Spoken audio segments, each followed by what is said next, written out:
Welcome to this week's edition of World Crisis Radio. This is Webster Tarpley speaking from Washington, D.C. Program being recorded here on Friday, the 21st of September. And this means that the first time you can hear this broadcast, it's going to be the 22nd of September, and a great day, the day that President Abraham Lincoln issued the Emancipation Proclamation, the warning to the Confederate slavocrat power that unless they stopped their rebellion against the United States, slavery would be abolished in their territories. And of course, they refused to take the warning, and therefore the Emancipation Proclamation went into full force on January 1st, 1863. We just had in the past week, as we pointed out, on the 17th, a couple of days ago, the anniversary of the Antietam battle, not far from where I'm speaking to you from. The biggest single day's battle in American history in any war, World War I, World War II, does not matter. Antietam is bigger than any of them. It's also bigger than any of the individual days at Gettysburg or Shiloh or the Wilderness or Cold Harbor or any other battle. It's a landmark, and it's a landmark to the radicalization of the Civil War. If sacrifices like these are going to be made, then cabinet warfare cannot be the answer. It's got to be a principled struggle for profound social reform in the Confederate States so that hopefully the problem would not be repeated. Now, unfortunately, Lincoln was assassinated before he could win the peace with his concept of Reconstruction, which would have meant the industrialization of the southern states, breaking the slavocrat power with economic development and increase in population and land reform, I would say, for the newly freed slaves. In other words, the famous 40 acres and a mule, which was implemented by Sherman in certain areas when he could, that was the answer, to create a prosperous class of small farmers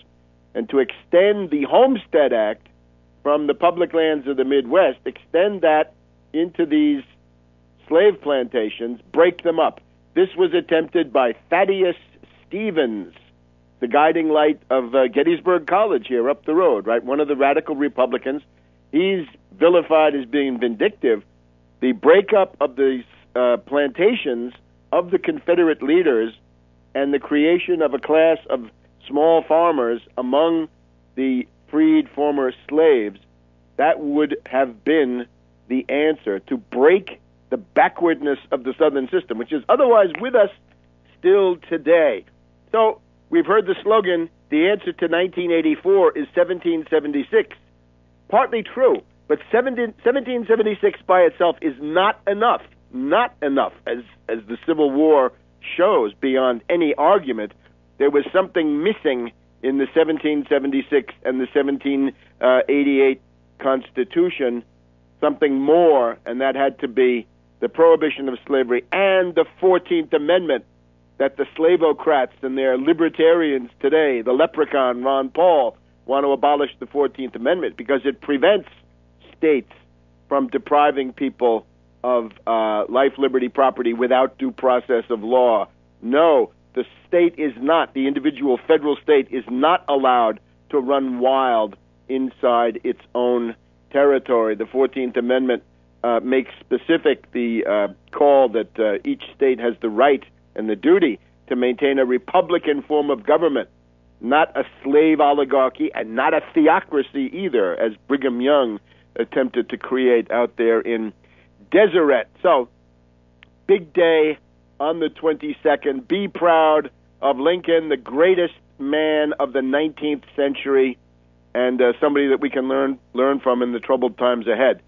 Now, the big news of the past few days, the National Anti-Austerity Committees, the National Anti-Austerity United Front, the Anti-Austerity United Front, the name is still a work in progress. This will have a launch, an initial meeting, a preliminary convention which is going to be held in New York City. Mark your calendars and save the date. It will be New York City, October 27th, about 5 weeks away. October 27th in New York City. The area is Tribeca, Canal Street, just below Canal Street. 56 Walker Street will be the premises. This will be an organizing conference. This will not be a bunch of droning speakers. This is for political discussion, to actually hammer out a program of struggle, not information, but a way to mobilize and a way to intervene, in particular, since the election is a lost cause, or at least it's largely a lost cause, to intervene in the anti-austerity struggles that we're going to need during the lame duck session. We know that Obama has already said he's eager to sell you out with a grand bargain with reactionary and proto-fascist Republicans. Appeasement, unbelievable. But he's running on that. He said so in his convention speech. Eager for a grand bargain. And what it's going to mean is some tiny, tiny symbolic tax on oligarchs, right? A 1% increase on some tax that oligarchs pay. And in exchange for that, massive rape of the middle class and complete destruction, at least beginning of the complete destruction, of your economic rights, your Medicare, your Medicaid, your unemployment benefits, your minimum wage, your Social Security, your Pell Grants, and everything with it, your Head Start, your WIC, and so forth. That's what it's going to be. That's the grand bargain. A little bit of a tax cut on the super rich to provide some political cover for the demagogue Obama, and then massive cuts for the middle class, and yet another attack on the New Deal, the New Frontier, and the Great Society. So this is an organizing conference. It is not there to impart information. I shudder when I hear people say, thanks for the information. The problem with information is there's too much of it. We need concepts, and above all, you've got to come out of it with a concept of how to organize and a commitment to do it, to build the united front. This is going to be, if it works, it's going to be a united front of various organizations. Some are unions, some are political organizations, some are the shards left over from Occupy, other kinds of groups, community groups, individuals. We may even have some drifting politicians from the existing parties. They can be in, but not the Democratic Party and not the Republican Party. They're not welcome. But people who break off from them, obviously, have got to be part of the picture. So mark your calendar. All of the details are in flux, so don't send me a bunch of emails demanding total details. There will be a website for this soon. When? Soon. This is not what I'm doing. Others are doing it. I can't control it. I can't predict it. But they'll be, and I don't even know the name of it. It'll be something like New Deal Coalition or Against Austerity or Anti-Austerity. There's, of course, even a problem with the name austerity, since most people don't know what austerity means, right? Part of this is no cuts. But this is not just economic program. Economic program is, of course, the centerpiece. But you know what we need if you've been listening, right? The economic program alone is not sufficient. You've also got to have organization, leadership, and a strategy. And all those things that the anarchists at Occupy Wall Street told you that you can't have and that you shouldn't even want to have. So that's what we'll be doing. Talk about this more later in the program, because then we have something else that we've got to get to right away. Back in a minute. Welcome back to World Crisis Radio. So we're celebrating September 22nd, the pre-Emancipation Proclamation, the beginning of the destruction of the slavocrat power, the Confederate Freemasons, the southern jurisdiction of the Scottish Rite, loyal to London and to imperialism. So that's setting the stage. October 27th, New York City, Tribeca, south of Canal Street, 56 Walker Street. will be the organizing conference or the initial organizing conference for the Anti-Austerity United Front. We've got to have a defensive line created before the month of December so that we can at least mount a propaganda resistance against Obama's grand bargain with the fascisto Republicans in the Congress, basically to destroy the New Deal entitlements, to strip you of your economic rights after running a campaign being friendly to the middle class. This is what you can expect. The knife will go into your back, and it will be done. He'll be eager to do it, as he said. So the moment is propitious. We've just had, of course, the collapse of Ron Paul. This thing has ended in ignominy.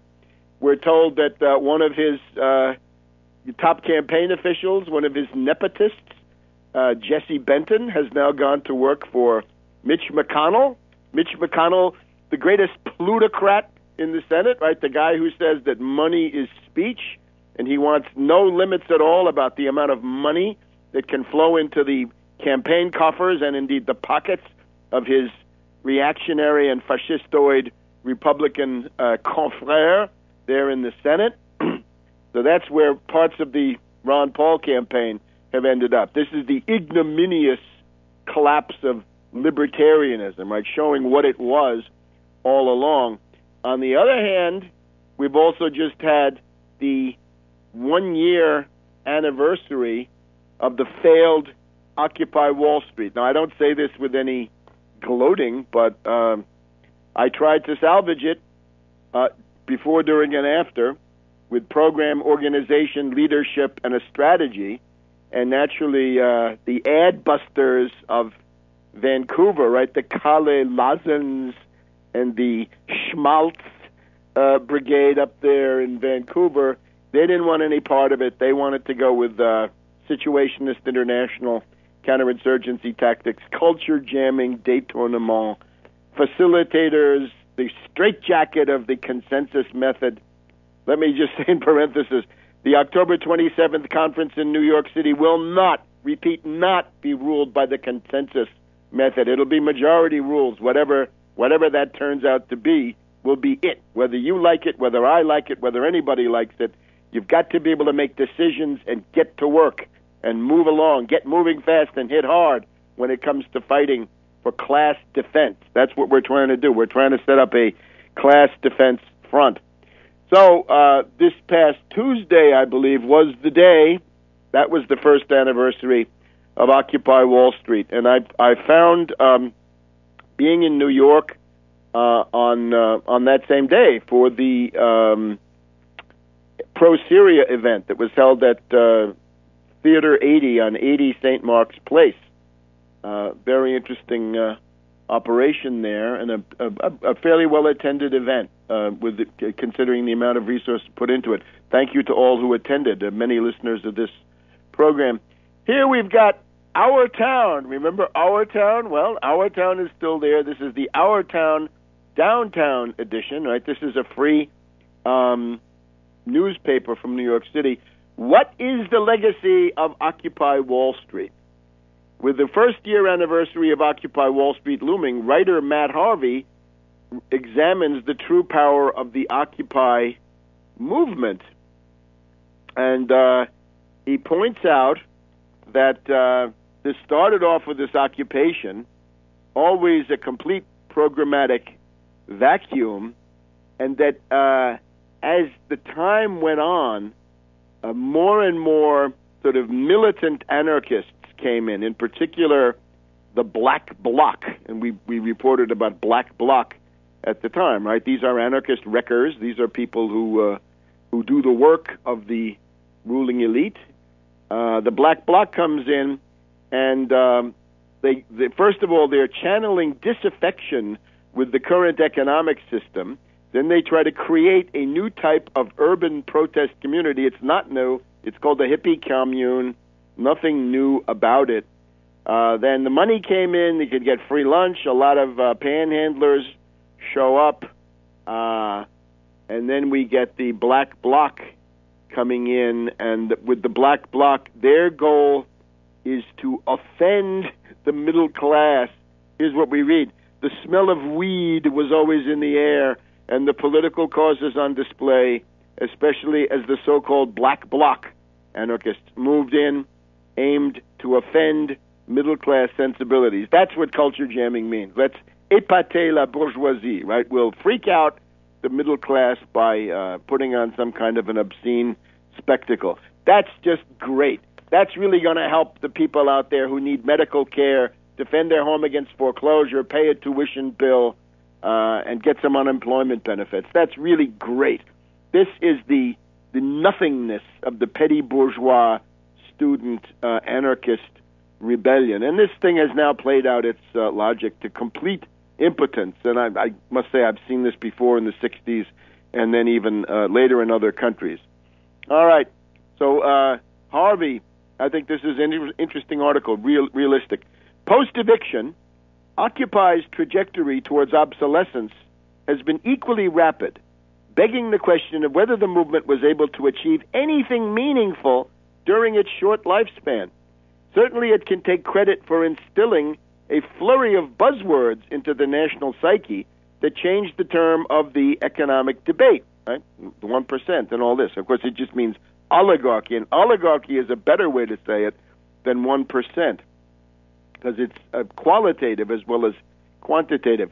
Indeed, the very way in which many Americans think about how wealth and political power coalesces has been altered by the concept of the 1%. So fine. So you've introduced a new word, right? You can do that with a Twitter. You can do that with a YouTube. You can introduce, one YouTube film gets macaca all over the place, right? Sinking this racist, mediocre nepotist, George Allen, right? He's there because of his father was a coach for the Washington Redskins. All right, now let's continue. Cynically, the national Occupy movement might be seen as another pseudo-rebellious lifestyle for young adults who aren't cut out for the rat race, like obsessive tattooing or following fish. Well, you may have a point. Now, a year on, OWS's imprint seems lightest where it is needed most, near the financial centers of power. And he says you can find Occupy in Ithaca, New York, Cornell, but you can't find it anywhere near Wall Street. And we'll be back in just a minute with some more analysis on this. Welcome back to World Crisis Radio. Keep up with everything at Tarpley.net, Webster G. Tarpley Twitter feed. It was on Webster G. Tarpley Twitter feed that we first put out the word that the Anti-Austerity United Front, the No Cuts United Front, will launch in New York City on October 27th, Saturday, October 27th, from noon to 6 p.m. at 56 Walker Street, and that will be in Tribeca. More details as time goes by. A website will go up, and other than that, don't ask me because it's all in flux. Pantare, everything is changing from hour to hour. It's an organizing conference. It's not a bunch of academic set-piece presentations. Accent on political discussion, political debate, and action proposals. It's for action in terms of program, organization, leadership, and a strategy, aiming initially to create a united front, similar to Syriza, right? Syriza, I think you can argue persuasively, this is the best proximate model we have of something that might work. Greece is not the U.S., but this has worked this year. Don't follow the Indignados. They failed. The Indignados got nowhere. Don't follow failed examples. Try to find one that succeeded. Syriza did, from 4% to 27%. They are now the opposition. They are in a position to take power under certain circumstances. That's where we want to be. So protest is not the idea. We don't have time for mere protest anymore. Mere protest is for wimps. Revolutionaries are into seizing power, or at least part of power. Remember, the Tea Party got 75 to 80 members of Congress, 6 senators, and the Occupy Wall Street, as this article is telling us, got absolutely nothing. And why? Because of anarchist ideas spread by these creeps at Adbusters, the anthropologist David Graeber, and other examples of misleaders. Just to go back to this interesting article here in Our Town, a year later, Occupy Wall Street has its imprint lightest where it is needed most, near the financial centers of power. You can find it in Ithaca near Cornell, but you can't find it in Manhattan. Worst of all, perhaps, despite its exciting rhetoric of economic equality, Occupy's influence during a decisive election, when real issues determining the well-being of the majority of Americans are in play, their influence seems to be non-existent. Non-existent. Some of this absence of muscle flexing during the election may be attributed to choice. Yeah, choice, because the leaders are wreckers. Journalist and activist Chris Hedges may be the closest the movement has to an intellectual mouthpiece. Well, that's why you're in trouble.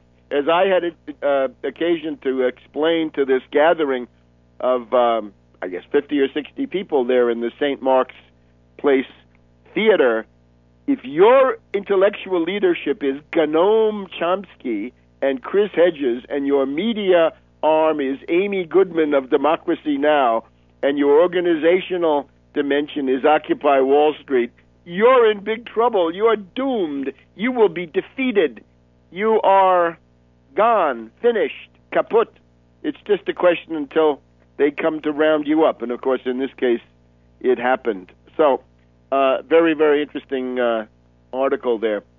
We've also got another one called Metro New York, #1 free daily in the city. This is now more pro-Occupy Wall Street. Occupy Wall Street aims at comeback. And here's what they want to do, as we read in this article. As in the past, one of their key plans is to try to disrupt the morning commute into the financial district. Isn't that great?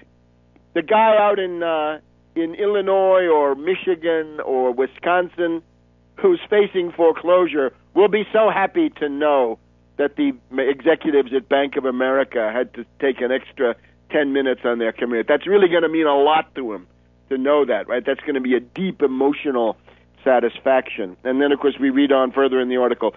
Earlier in the month, protesters they talked about making citizens' arrests of bankers as they go to work this morning, but it's unclear if they'll go ahead with that plan. The same thing. Oh, my God. What stupidity. What impotence. What abject imbecility. And that's what it's come to. Well, that's anarchism, right? That's what anarchists do. They always have. We're not surprised. All right. But what we now have to think about is what to do about this. In other words, as I'm just trying to explain, with the collapse of the Ron Paul libertarian sideshow or clown show on the far right, because this was extreme reactionary, festooned with fascist economic demands. And, of course, Ron Paul, total union busting. Rand Paul, total union busting. Romney, total union busting. The Republican lockstep, bust all unions, make every state a right-to-work state. That's a disaster. Let's destroy the only mass institutions that could ever fight totalitarianism and call that liberty and freedom. Is this insanity, or is it that they're agents of Wall Street? Only their hairdresser knows for sure. So Ron Paul clown show collapsed, and Occupy Wall Street collapsed, and an object of mockery in its own way, right? Look at that Bill Maher thing about how kids want to camp in the park, but working people, the real blue-collar universe, they don't have time for this. They don't have time to savor the ineffable comic dimensions of culture jamming and détournement. So that's the moment, right? There is this space. Let's move into that space. Let's reassemble people that have been disoriented by these two phenomena, also by Obama, right? Some people had been pulled astray by Obama and by other things, right? We also have to stress trade union struggles by themselves will not work. Let's just take a look at Chicago. Now, we support the Chicago teachers' strike, right? We think this is absolutely essential. They're fighting this group of so-called educational reformers who are really union busters. They're fighting Rahm Emanuel, who is like a tin pot dictator. He thinks he's the Netanyahu of Chicago, and he can dictate to people and use threats and gangster tactics. And now the Chicago teacher strike has ended, and some say it's a draw. Here's the thing. If you are a public sector union, you are doomed if you don't raise the issue of the Wall Street sales tax. You must. It's a precondition for survival. You need the Wall Street sales tax like you need air to breathe. You go into a strike like this and you say, we want a wage increase and we want to increase various facilities for the kids in the classroom. We want to have hirings. We want to develop the system rather than wrecking it. Well, where's the money going to come from? And the usual trade union answer to that is, well, that's not our affair. Let the government figure that out. No, that will not cut the mustard, because the average person then thinks, oh my God, they're going to tax me to pay more, and I'm sympathetic, but I can't pay more. You've got to specify who will pay. The existential question of the age. There's a depression. It's a world economic depression of unbelievable proportions, of awesome genocidal power. Who's going to pay for getting rid of that depression? Is it going to be the Wall Street zombie bankers and hedge fund hyenas, the vulture capitalists, private equity, LBO, leveraged buyout operatives like Romney? Or is it going to be working people? We know what Wall Street says, and Obama says too, and Romney. It's going to be working people paying most of that bill. No. And we don't want any regressive taxation either. So if you don't want to fall prey to that, the answer is you've got to specify a 1% Wall Street sales tax across the board on all financial transactions where property changes hands. Back in a minute. Welcome back to World Texas Radio. Webster Tarpley here in Washington, D.C. So let the word go forth. The Anti-Austerity United Front will convene New York City, October 27th, noon to 6, 56 Walker Street, down there in Tribeca, right below Canal Street, various, Canal Street subway stops nearby. More details will come. Don't email me for details. They will go up on a dedicated website, and don't ask me when, because that's being done by others. But you get the idea. This is all improvised. This is all on the fly. So exercise your own initiative and your own energy to bring this about, rather than thinking that you can wait for others to do it. Right? At that rate, nothing will get done. So the Chicago teachers, they might have gotten a draw. I think it's really not a good result at all. But above all, compared to what could have been. If they had been out there hitting hard with the Wall Street sales tax, and remember, the derivatives markets of the world are in Chicago, right? The Chicago Board Options Exchange, the Chicago Board of Trade, the Chicago Merc. That's where the derivatives are traded. Futures and options are in Chicago. Slap a 1% Wall Street sales tax on those transactions, and you've got enough to pay for a decent school system. You've got enough to pay for some breakfasts and lunches, because as we read here in the interesting article by Harold Meyerson in the Washington Post of today, right, of Friday, September 21st, you've got to remember that in Chicago, 87% of students come from households below the poverty threshold. So you've got almost 90%, 9/10 of the kids are coming from poverty backgrounds. And then you're going to blame the teachers for that. See, the trick here is you see that society is collapsing, and you see that this is expressed in a particularly dramatic way in the schools. So along comes Bill Gates and Eli Brood, and they say, well, we'll use that for union busting purposes, and we'll blame that all on the teachers. Why don't you blame it on the failure of the job creators to create 30 million jobs? In other words, the ridiculous incompetence of the U.S. ruling class. So out there in Chicago, they had some support, right? The only groups, we're reading Meyerson now, the only groups that opposed the strike, narrowly, were the parents of children in private schools and whites. Blacks and Latinos overwhelmingly supported the strike. Teaching in major cities, Chicago is a very good example. Teaching is a profession in which minorities are heavily represented.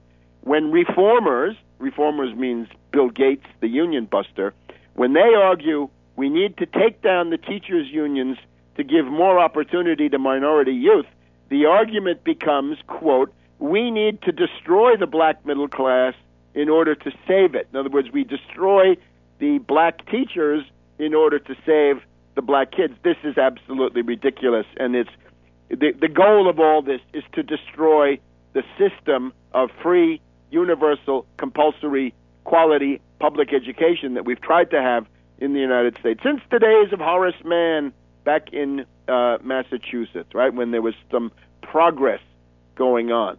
So we deeply sympathize with the Chicago teachers, but again, you need the Wall Street sales tax.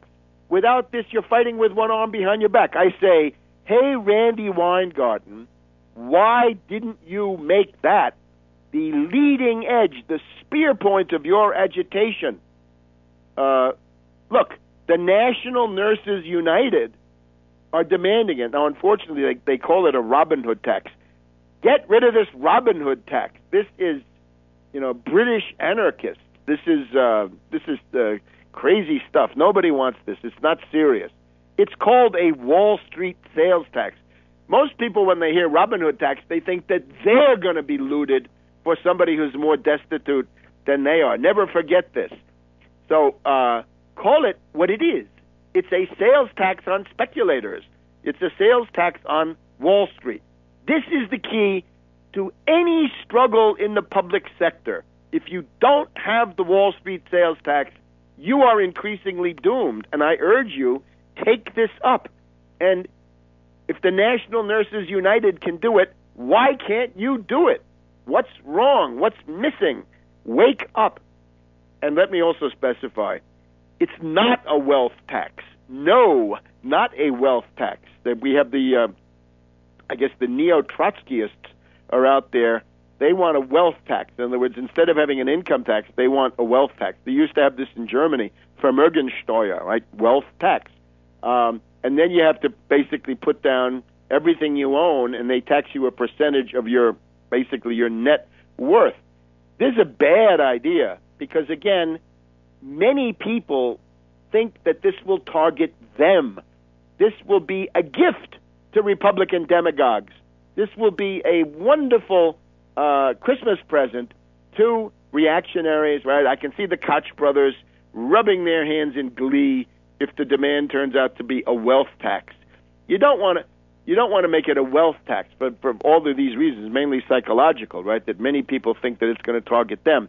The other dimension is the power to tax is the power to destroy. The power to tax is the power to dissuade, right? To move you away from something.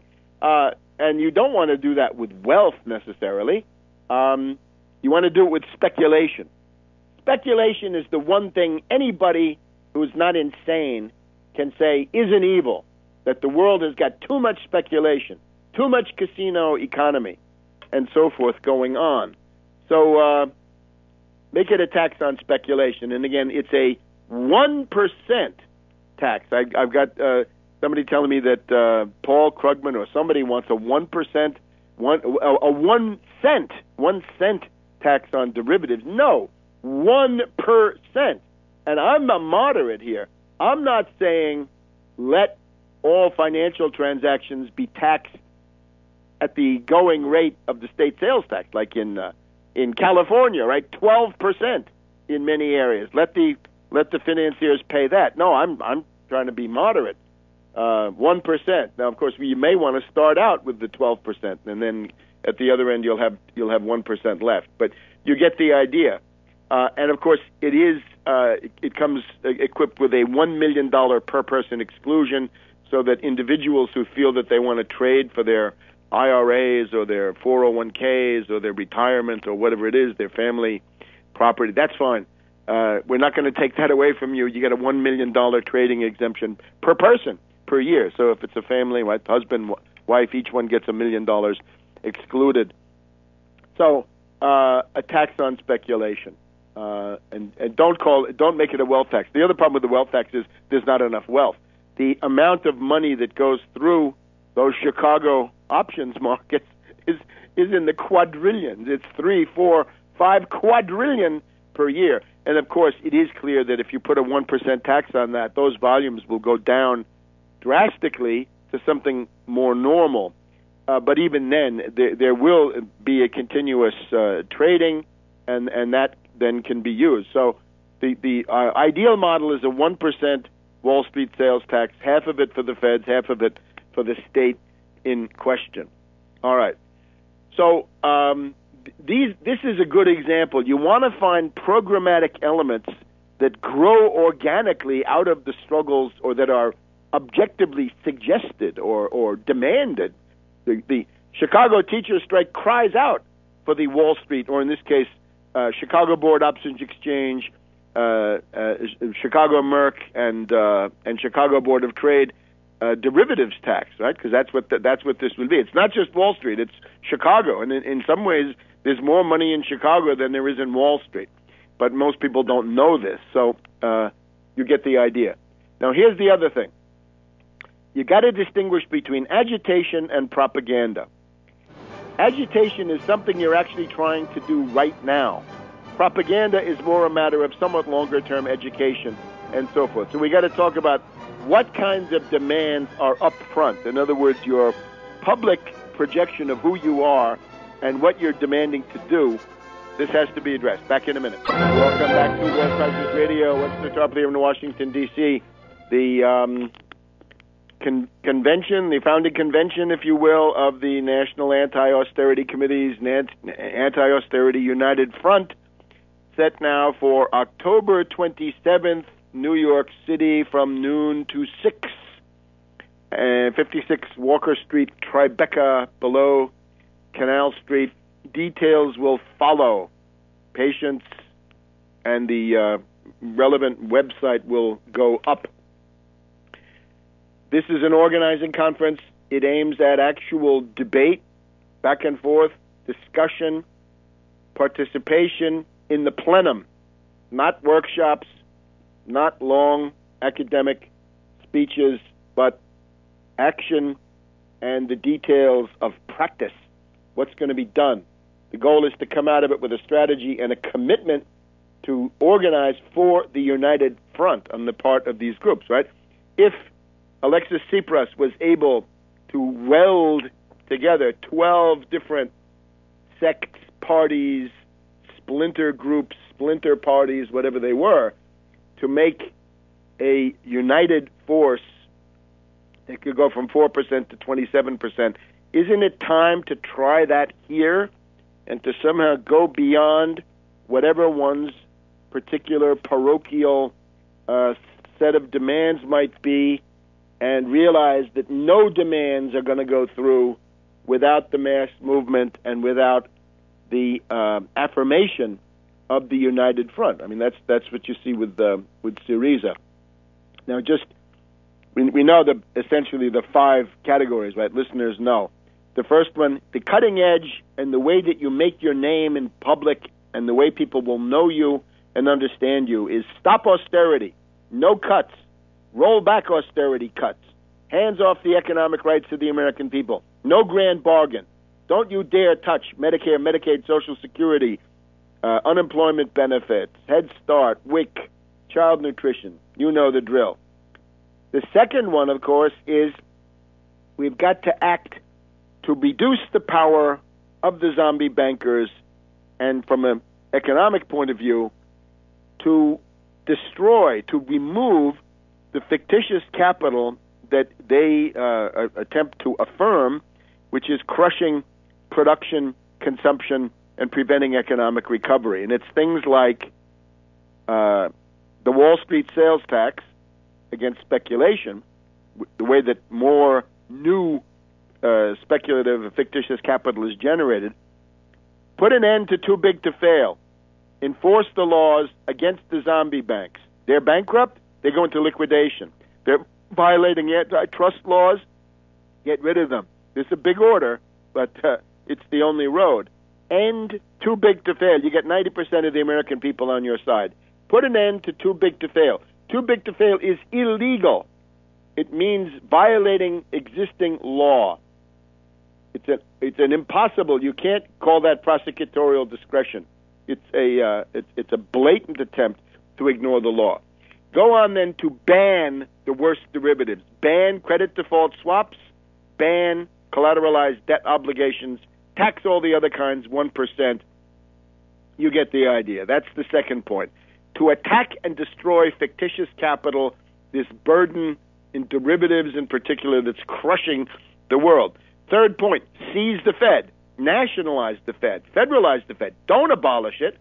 That means to abolish the Fed means let's deregulate Wall Street even more. No. And we want 0% credit, but not for zombie bankers, hedge fund hyenas, money market mutual funds. 0% credit for production. You hear it now on certain oil companies are putting ads on there. Infrastructure, manufacturing, cement, pipes, making things. Yes, that's it. From Silicon Valley and the electricity grids all the way down to the local dry cleaner and restaurant. If there's a tangible physical product involved, 0% or as close to it as you can get. If you're a little bit shaky, maybe it's a little bit more, but essentially 0% across the board. Century bonds for the infrastructure. Put out a tender offer to the states for century bonds, 100-year bonds, 0% coupon, and that gets us to point 4, the rebuilding of all infrastructure. And remember, it means ports, the rebuilding of modern world-class seaports. We really don't have any. The highway system, rebuild the entire interstate highway system, rebuild the entire system of electricity and energy distribution, the rail system, be it passenger, commuter, or freight, public housing. We're told that the crisis in schools, right? Kids have to have lunch at 10 o'clock in the morning because their school is so crowded. Start building schools. Start building 1,000 modern hospitals and take it from there across the board, right? People know this stuff. We got to rebuild those railway tunnels in New York and Baltimore and all over the place. We've got to raise the roads along the Gulf Coast and all the other infrastructure things that we've talked about here over the past weeks. And that's point 4. 30 million jobs is the goal under point 4. Well-paid union wages. Davis-Bacon Act will apply. And 5, the new Bretton Woods. Now, new Bretton Woods is a great thing, but it's a propaganda demand at this point. You can do that when you've already taken over the government. Let me also point out, we're not interested in process demands. This is petty bourgeois stuff. We're not interested in good government or process reforms. We don't care at the moment about campaign finance reform. That has no mass traction except among petty bourgeois people who are incapable of being organized. We want mass traction. In other words, the demands you need must address the survival needs of working people. The survival needs, the kitchen table, life or death interests. Can you stay in your house? Can you afford the next meal? Can you avoid foreclosure? Can you get medical care? Can you pay a tuition bill? And so forth. Mass traction demand. And these, from the point of view of economics, these are more than legitimate. These are sacrosanct.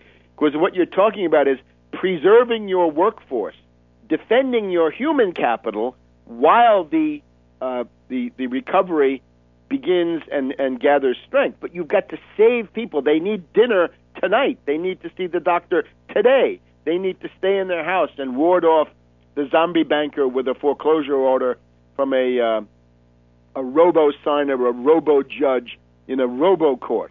So we need to think about demands like this. Let me just say, first of all, not Glass-Steagall. Not Glass-Steagall. Glass-Steagall fetishism is pathetic. We'll get to the roots of this in just a minute. What does that mean to the average person, Glass-Steagall? We're going to divide investment banks from savings banks. It's a great idea. I'm all for it. But that's not your mass edge. That's not where you start. You've got to start with something like this. Medicare for all. Medicare for all. $100 per person per month, and if you're destitute, it's for free. $100 if you can afford it, and for free if you can't. But Medicare for all. How about number 2? Got problems with foreclosures? How about the Fraser-Lemke Act? Stop foreclosures. Stop them. 5 years or the duration of the Depression. If you can get any judge at any level to approve a payment plan, you stay in your home. Fraser-Lemke Act. Third, no layoffs, especially no government layoffs. No government layoffs. And it means we've got to use the revenue. And you'll say, how are you going to pay for that? Use the revenue from the Wall Street sales tax for revenue sharing, right? That's the idea. Half of it goes to the feds, half of it goes to the states. No layoffs of public employees, teachers, cops, nurses in the public hospitals, and all the rest of it, right? Firemen. And student loan amnesty. Freeze it. 5 years or the duration of the Depression. Back in a minute. Welcome back to World Crisis Radio. Rushing along, we're talking about what kinds of demands would be the leading edge of an anti-austerity coalition, an anti-austerity united front of the type that we hope will emerge in New York City, October 27th at 56 Walker Street from noon to 6. That's the founding convention. And, of course, organizations, representatives are particularly welcome. Individuals also, famous intellectuals, needless to say, but task-oriented. And this is not, if Michael Moore wants to come for self-promotion, I'm afraid we're going to have to limit that. And it's got to be goal-oriented because genocide threatens. So not Glass-Steagall, not campaign finance reform, petty bourgeois good government demands, not increasing the oversight budget of the SEC. These are all fine things, but that can't be the mass traction. That's not your leading edge of agitation. Those are, things that will take care of themselves once you get a few people into the Congress and you've seized some power.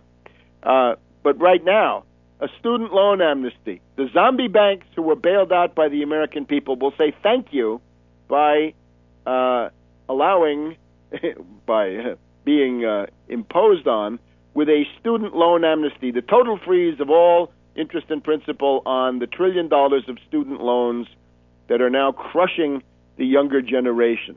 Student loan amnesty.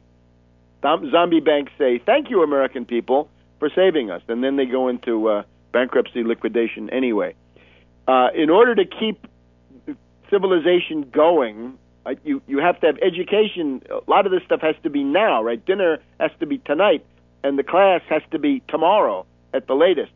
We've got to find a way to make state colleges, state institutions, and community colleges essentially free if you need it. In other words, to use flows of tax money out of the Wall Street sales tax to pay for education, because this is the one thing we've got to keep going. The goal, again, to preserve the quality of your labor force. You've got to do it. The 99ers. Oh, I remember Ed Schultz on MSNBC. He was going to fight for the 99ers, come what may. In other words, if you've gotten over 99 weeks, or in many states, of course, now it's much less, thanks to Obama's sellouts, right? The Satan sandwich and the spring 2011 sellouts by Obama, those have cut the number of weeks you're going to get on unemployment benefits in most places. What we've got to do with that is make unemployment benefits open-ended. we've got to essentially get the 99ers back on their benefits. They need their checks. They're going to be homeless. They're going to die from lack of medical care and so forth. So unemployment benefits are open-ended. There is no time limit, at least as long as this depression is lashing the world. People who have been fired, right? State government workers, teachers, firemen, policemen, bureaucrats, got to be rehired, right? People who work at the DMV, whatever it is. And we want to roll back anti-worker, anti-union measures like the fascist Walker in Wisconsin, the fascist Mitch Daniels in Indiana, and so on down the line. Right? Stop all of that. I'm also looking at the Social Security Act of 1935, the provision aid to mothers with dependent children, so-called welfare. The problem we have is the 50 million, right? We have 50 million Americans who are destitute. They're in severe poverty. They're living on food stamps only. And we've got to do something. We've got to reach in there and do something for mothers with dependent children. I say consider now the restoration of the old welfare system, at least for the duration of the Depression. Because one of the reasons we have 50 million people in abject poverty is because there is no more welfare. And it has not been a success. It's been a failure. And I'm sorry about Bill Clinton and his wonderful speech at the Democratic Convention, but it's a failure. We also would be well advised to impose a national usury law, something like 5% is the most interest you can legally charge anywhere in the United States. And if you do more, it's a federal crime. Got to do something about payday lenders, loan sharks, and things like this that are preying on desperate people. So you get the idea. Now, all of that has to be on budget, just about all of it. We'll talk in coming times about how you seize the Fed. The Fed has got to be seized because that's how you're going to finance the recovery. Krugman is wrong. With all the demands that already exist on the federal budget, the things that I've just said, all of your mass traction defense of the workforce demands, those are on budget. They have to be. In addition to that, though, you need a capital budget, right? The capital budget is your massive infrastructure, the program that I talked about before. That's got to come out of the Fed. The Fed is going to cough up 0% Treasury bonds through a Main Street window or a state infrastructure window. Now, let's change gears. We don't want to forget about Bishop Romney. Now, this is a lead-in to the fact that my study on this subject, Bishop Romney's Tradition, and it's subtitled Polygamy, Theocracy, Anti-Americanism, and the Mormon Party. Bishop Romney's Tradition. This will be ready, I suppose the technical date will be something like October 1st, but the actual books, I think, will be available before that. And we'll talk more about that in the coming weeks, as we have been talking about it. But go to Tarpley.net in the coming week. I know I said this before, but this time the book is really there. Go to Tarpley.net and go to ProgressivePress.com. Progressive Press of California will also have a button up so you can start ordering this book. Now, the relevance of it is, I think, very obvious. This past week, we've had Romney, Bishop Romney, of course, because he's a bishop. Bishop Romney talked to this group of fat cats. This is Mark Lader, a hedge fund hyena in Boca Raton, Florida. He's a private equity manager, right? It means leveraged buyouts, asset stripping, junk bonds, and all the rest of it. Boca Raton, Florida. So Romney, of course, now notoriously says there are 47% of the people who will vote for the president no matter what. There are 47% who are with him, who are dependent upon government. They believe that they are victims, who believe the government has a responsibility to care for them, who believe that they are entitled to health care, to food, to housing, to you name it. That's an entitlement, and the government should give it to them, and they will vote for this president no matter what. These are people who pay no income tax. My job is not to worry about these people. I'll never convince them. They should take personal responsibility and care for their lives. Now, this is a declaration of class war and class-based genocide. and it shows what the ruling class thinks. If you're a hedge fund hyena, like this guy, or a zombie banker, or a corporate raider, or a vulture capitalist, you're a parasite, and this is what you tell yourself, that this is why you're where you are, and they're where they are. So we've got to organize, and I'll comment about this and the relevance of this to Bishop Romney's tradition. Back in a minute. Welcome back to World Crisis Radio, Bishop Romney's tradition. Take a look at Tarpley.net, Progressive Press of California, progressivepress.com. Don't forget, October 27th, New York City, founding convention of the National Anti-Austerity United Front, or Anti-Austerity Coalition. 56 Walker Street website will go up. Details will follow as they are determined. Most of them are in flux at this time. Anyway, Romney made this tirade, right? Declaration of class war with genocidal intent against, he says, only about half of the American people, but it's more. The best answer to this, the best response, E.J. Dionne of the Washington Post. Thursday, September 20th, we read a column, At Odds with America. Let's just see what old E.J. has to say. The most incisive reaction to Mitt Romney's disparaging comments about 47% of us came from a conservative friend who emailed, quote, and pay attention, if I were you, I'd wonder why Romney hates America so much. Close quote. Reactionary, obviously a reactionary friend of E.J. Dionne. He wants to know, if I were you, I'd wonder why Romney hates America so much. And E.J. says, a bit strong perhaps, but the more you think about what Romney said, the more you wonder how he really feels about the country he wants to lead. Yes, I have the answer. I'll tell you why he hates the United States. It is the Mormon tradition. Very little known, as Sidney Hershon of Queens College said, Mormon history is almost completely ignored in evaluating what's going on with it today. And the tradition, of course, is the resentment rooted in the idea that the American people did not accept Joseph Smith as their savior, did not bow down to worship Joseph Smith. When Joseph Smith said, Joseph Smith or the sword, and otherwise he's going to transform the whole country from the Rocky Mountains to the Atlantic coast into one lake of blood and gore, that would have been the time to bow down and worship Joseph Smith. And the American people didn't do that, and not only that, a mob appeared that killed Joseph Smith and Hiram Smith. And this is the central event of world history. For the Mormon, that's the central event of world history, and that's what has to be avenged, because Brigham Young then added the doctrine of blood atonement. In other words, the individual killers of Joseph Smith have gone to their reward. They may have repented, and according to Christianity, they may have gone into everlasting glory, but not from the Mormon point of view.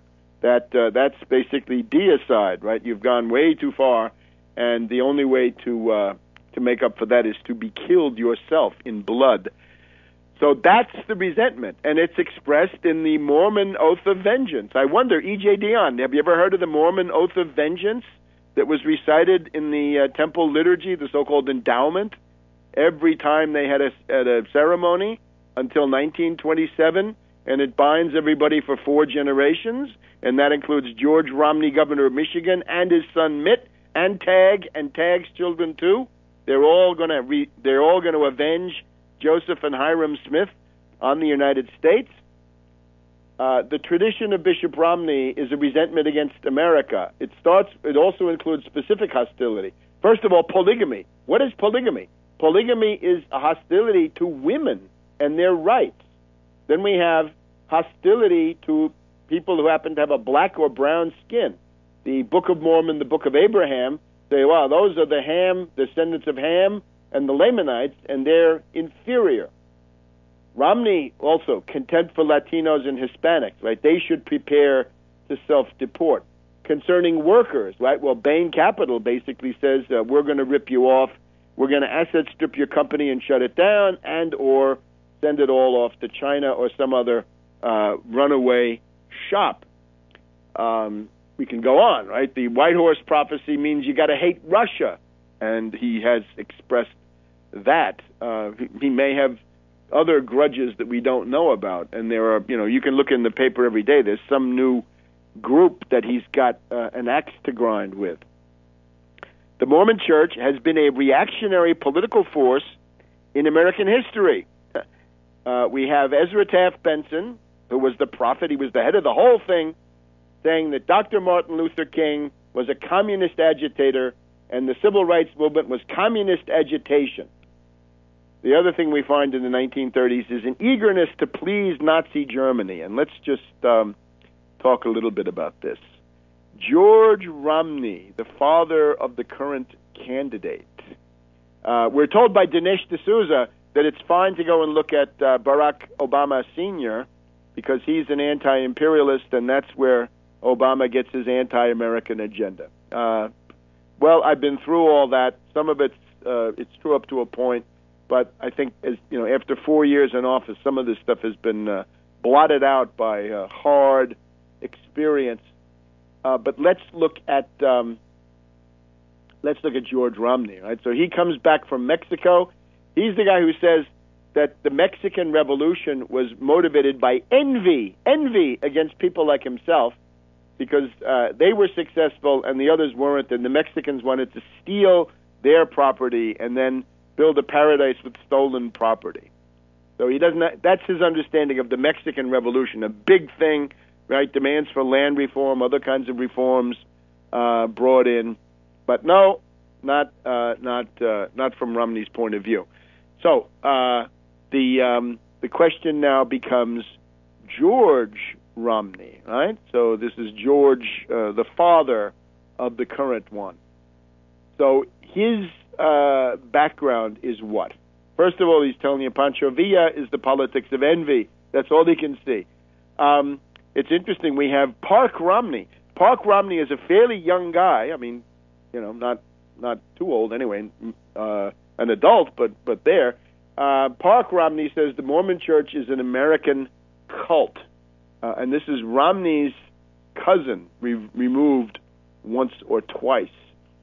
When George Romney, the father, went to work, who did he go to work for? Alcoa, the Aluminum Corporation of America. It happens that this is part of a Nazi-centered cartel system. Let's quote from George Seldes in his book, 1,000 Americans and also Facts and Fascism.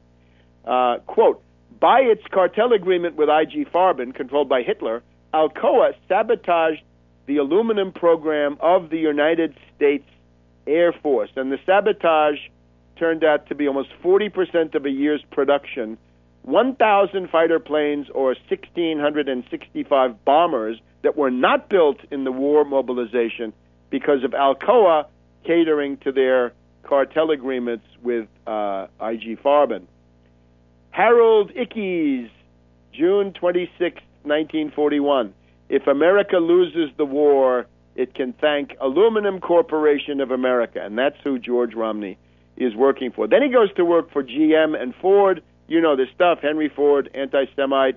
He has Ford Werke in Cologne, Nazi war economy. He's supposed to build the Willow Run bomber plant, but he doesn't get it off the ground for 2 years. He hired Charles Lindbergh, the Nazi simp, to be one of his employees. General Motors, of course, controlled by DuPont. DuPont had cartel agreements with IG Farben and so forth. You get the idea. And then when George Romney runs for office, it's on the basis of this pro-Nazi moral rearmament of Frank Buchman. More about this next week, but we'll be back in a minute. Welcome back to World Crisis Radio. Got to rush to get some stuff here in the last segment. Remember, the film, right? The anti-Islamic film is important. Don't say this has played no role. The Republicans don't want that film to be important because it leads right to them. The Romney campaign made that film. We go from the Coptic activist Nasrallah to the Islamophobia network associated with Pamela Geller and Robert Spencer, I think his name is. Key member of that, dominant figure, most famous person in that group, John Bolton, future Secretary of State for Romney, top pro-Romney neocon. So don't let go of the film. The film is key. The Romney campaign made the film. Then the death of Ambassador Stevens. Who could have killed him? We see all sorts of people. Well, since we're about to talk about LaRouche, right? LaRouche blames Obama. Sorry, Kumu was in Guantanamo Bay. How do you get out of Guantanamo Bay? You make a deal with the CIA to do whatever they want. Kumu was then shipped back to Libya, part of the attack on Gaddafi, and now he comes and kills Ambassador Stevens.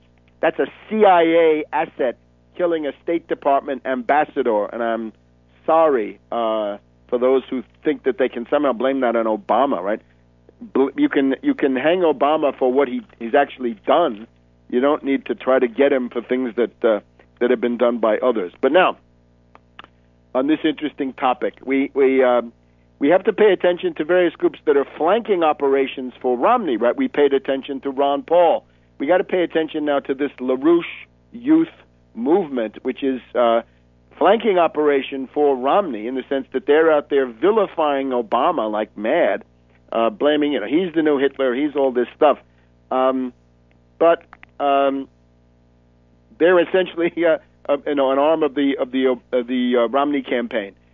Now, a group of these people in the LaRouche youth movement have now left this organization. It looks like the breakup of the LaRouche youth movement. Some 8 members, of which the best known is a guy called Sky Shields, have left. So if there's a 75-page document where they describe what happened to them. You can find this on the internet. Look up Sky Shields in quotes and why we left. The problem with this document is it's focused on the little world of what's going on with, the dementia of LaRouche or other similar issues, but not enough on the political framework. Maybe once or twice in the entire document, they seem to realize that they're in effect an auxiliary of the Romney campaign, but that's really just one sentence towards the end. When you see LaRouche coming out saying the attack on the U.S. consulate in Benghazi is to be blamed on Obama, not the CIA, this is what he always does. Never the CIA. Don't mention the CIA. You will have seen me on Press TV a little while ago with a representative of this entity, and it's really interesting that there's almost a taboo on any reference to the CIA, and that's because what is being purveyed here is CIA disinformation. And let's give some interesting examples. In 2007-2008, if you went to LaRouche and that group and asked what's the main deployment of the ruling class for the 2008 election, they told you Bloomberg, Mayor Bloomberg of New York City, is the main fascist danger in the United States. Now, I have to say that's very much like calculated disinformation, because anybody who knew would know that the Obama campaign was building up behind the scenes and that this Bloomberg was going nowhere. So they don't do anything to prevent Obama from becoming president, but then once he is president in March 2009, they discover, when it's too late to affect the outcome, that he's the new Nero, the new Hitler, and everything that you've seen. Later on, in 2011, we come to the crisis in Libya, and you will notice, you can still find this on the internet, that LaRouche's line on Libya was down with Gaddafi duck, and this meant taking a genocidal NATO bombing campaign and supporting it under the cover of a joke. And generally speaking, you can find the cartoon. This Gaddafi duck, I would say to the people in the LaRouche youth movement, if that would have been the time to exit, when you start supporting imperialist bombing of Libya under the slogan Gaddafi Duck. That's time to clear out. The Arab Spring, of course, very embarrassing for LaRouche because he doesn't know what to say about it. So basically, for months and months, he said nothing, even though he had people in his conferences coming forward and asking what's going on. But the idea is that this is refined, high-level disinformation that's being offered. A couple of other examples. In 2010, we had the tsunami and the Fukushima nuclear plant disaster. Now, out there in the world, and I can't judge whether this is true or not, although it's plausible, there was a general idea that the HAARP, that basically the CIA acting through HAARP, H-A-A-R-P, had generated the tidal wave and the crisis there at Fukushima. And the idea was that Japan was preparing to break with the United States and enter into an alliance with China. Again, I don't know whether that's true or not, but the fact, undisputable fact, is that out there in the world, there was a growing body of public opinion that wanted to blame the CIA. At that point, you will have noticed, LaRouche comes out and says, it's all coming from the Crab Nebula. It's coming from 575 million light years away, or whatever it is, right? It blamed the Crab Nebula, not the CIA. Let's see what else we have. Let's look at France. 2003. France, Dominique de Villepin and Chirac, to some extent, are leading the resistance against Mad Dog Bush, Cheney, and the neocons on the Iraq War and the general insanity of those days. What does LaRouche do? He comes up with the idea that the real force of evil in the world is not the Anglo-Americans, not the neocons, not anything like that, but it's the synarchists, la synarchie, the French Freemasons, the Martinistes, right? The Martinist Freemasons, the followers of Joseph de Maistre and Dominique de Villepin, and so forth. So you see what it is. It's to provide targeted disinformation, and I have it from a very well-placed observer of all this, that the ability of LaRouche to dupe people out in the world is still there. Some other examples. Putin, in the fall of 2011, when it became likely that Putin was going to come back to power in Russia, to the presidency, it's obvious, right? The news today is that Putin is kicking out USAID. He's trying to cut the ability of the U.S. to meddle, interfere, outrageously try to affect the internal politics of Russia. Well, instead of facing that reality, what you heard from LaRouche was, there's going to be a Pacific alliance of the U.S., China, and Russia, and maybe Japan, not Europe, but it's going to be a Pacific alliance, and that Putin's program is to have an alliance with the U.S. Not exactly what happened, was it? And you can see it's so crazy that it can hardly not be intentional. And what else do we have? Supporting John Kerry in 2004. I can remember in 2005, people from this entity that we're talking about, one of them came and said, the gang of 12 U.S. senators with Warner and Byrd is going to be the solution of the world's problems. What did they bring us? They brought us Alito, Thomas, and the reactionary Supreme Court majority we have. We were also told in 2005 that the Democratic Party has gone back to its New Deal roots. So I think it would be important for people who have come out of this to realize that what was being offered was obviously not reliable, and I think we can see fairly easily why it was not reliable. But it implies a very high level of intelligence awareness to realize how these particular lines are supposed to affect the outcome in the world. So remember, October 27th, save the date, October 27th, New York City, and Bishop Romney's tradition from Tarpley.net, from Progressive Press of California, and we'll see you all next week.